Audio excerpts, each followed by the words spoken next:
Hello there, and welcome to a different kind of review. I've maybe done this once or twice before, but I'm going to be reviewing the Cordoba 23B because I just don't see any videos on YouTube about it. And I know when I was looking at this instrument to buy it, I wanted to see someone else playing it, and nobody was playing it. So I'm going to be comparing it to a tenor ukulele for size that is actually more expensive than this, and also a Rogue Baritone Ukulele, which is very cheap. We'll get to all that very soon. But the Cordoba 23B is normally at, well, I'm going to say the MSRP, where they were initially selling it for, was $280. This is $170 that I got from Guitar Center. So they're definitely selling them on a huge discount right now. So if you're looking into getting a baritone ukulele, this might be for you. What makes this unique from other Cordoba baritone ukuleles is that it's made with oven coal wood, if I'm pronouncing that correctly. It's also called a few other things like amazique, mumbazique. It's basically made in rainforest. So it's a tree that is in danger of going extinct, actually.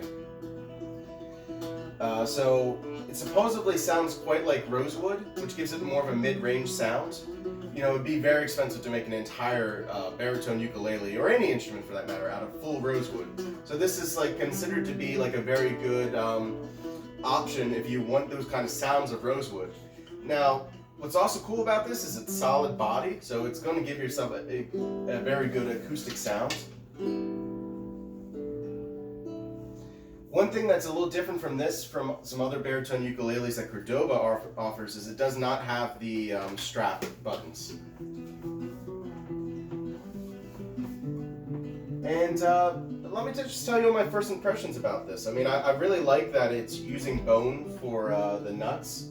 It's Aquila strings, which are really good. It's the Nile gut. It feels very good in the hands. Definitely better than the Rogue here. So this costs $50. This costs $170, but in theory it would cost $280. And there is a clear difference here. Now, when I first got it, and when I first unboxed it, which you won't be seeing, Christine was like, "Oh, is that a tenor ukulele?" So I immediately got out the tenor ukulele, so you can see the size differences.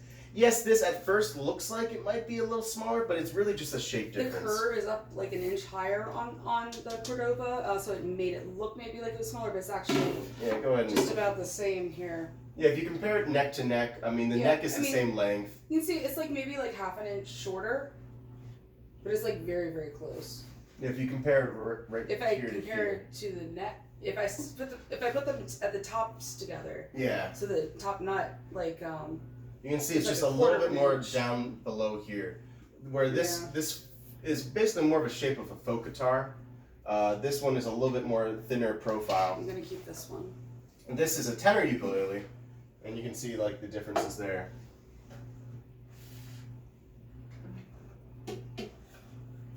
It's a very nice size. You know, when I was thinking about getting myself another instrument because, you know, tax refund season and other things. You know, my birthday's coming up. I know I'm going to get myself something nicer than anyone else would.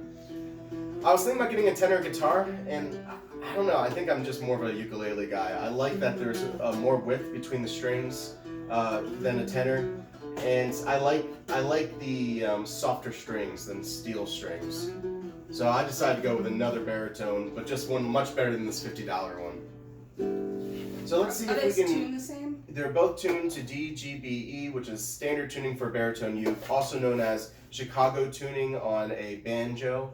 But it's basically the exact same thing as the four highest strings on an acoustic guitar, or any classic standard tuning guitar. So I got an idea here. So how about I'll do an open strum, then you do an open strum, and then I'll play the first thing, and then you'll play the first thing, and we'll just go note by note and see what sounds the same. Let's both do a C chord. No, I'm not doing any chords. Let's just do the open strum next to each other for these people. Well, you want to give it at least a chord, Chris. Well, look, I don't know how about a chord with just one finger? I don't know how to do chords, so I'll teach you. You open string now. Just hold down on this one fret. See there? There we go.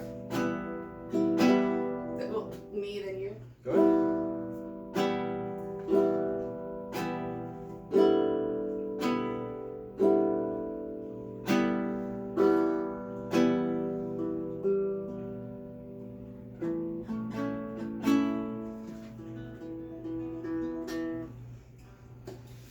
And something that could actually help is maybe just doing the similar chord progression. For this, you can just hold it because you don't know how to do chords.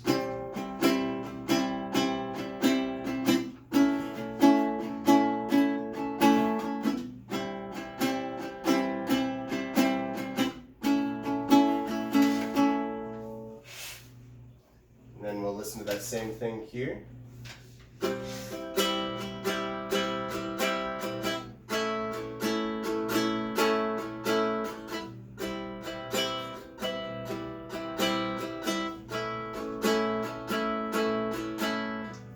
Sounds like a little bit brighter over here. Like there's a more crispy, sunny sort of nature to it, and this one has like a more muted, mellow, deeper.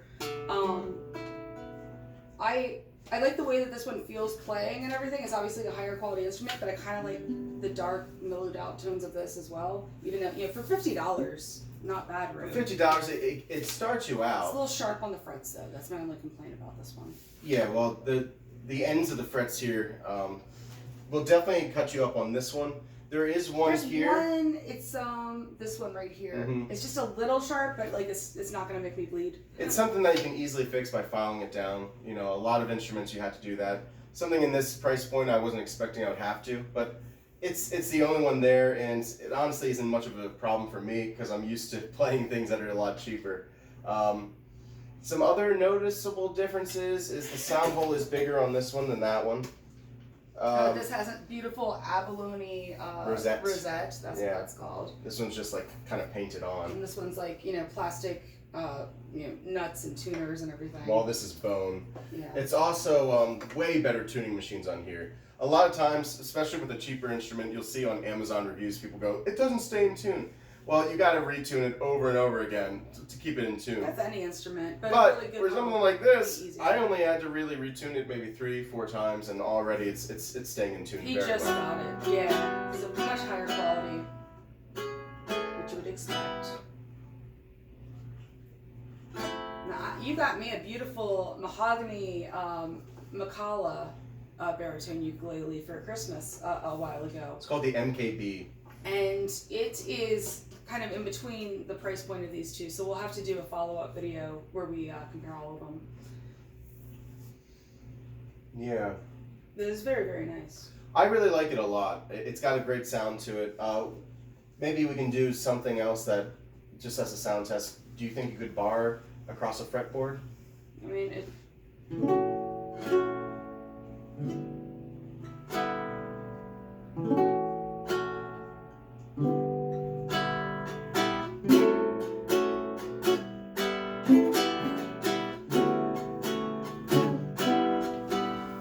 Something else that you can notice with comfortability is obviously this comes with better strings. There's a lower action, so it's easier to play all together.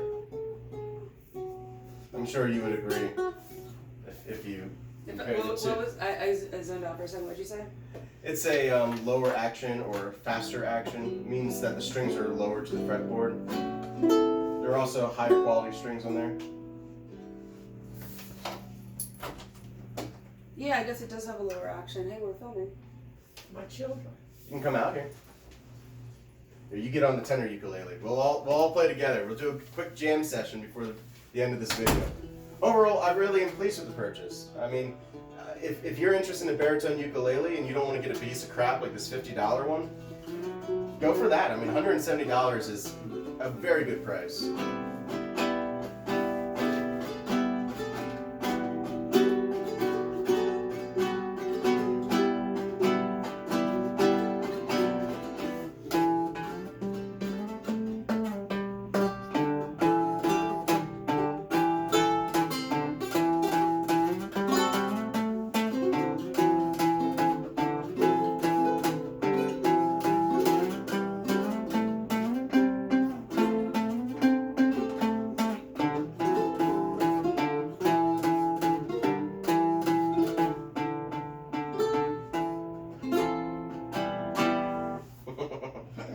I don't think that sounds too good. Stuff. Like You okay. were the weakest link. Goodbye. Sorry. I But should have practiced. if you would have wanted to know about this one, you let me know in the comments. This is a Luna. It's a. That one's plug-inable.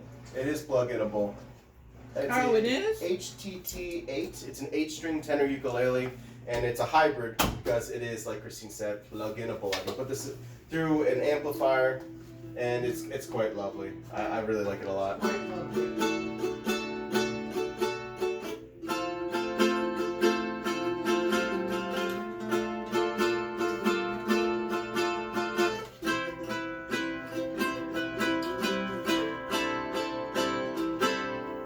It almost sounds like a 12-string guitar because these are octaves apart, and these are just double course.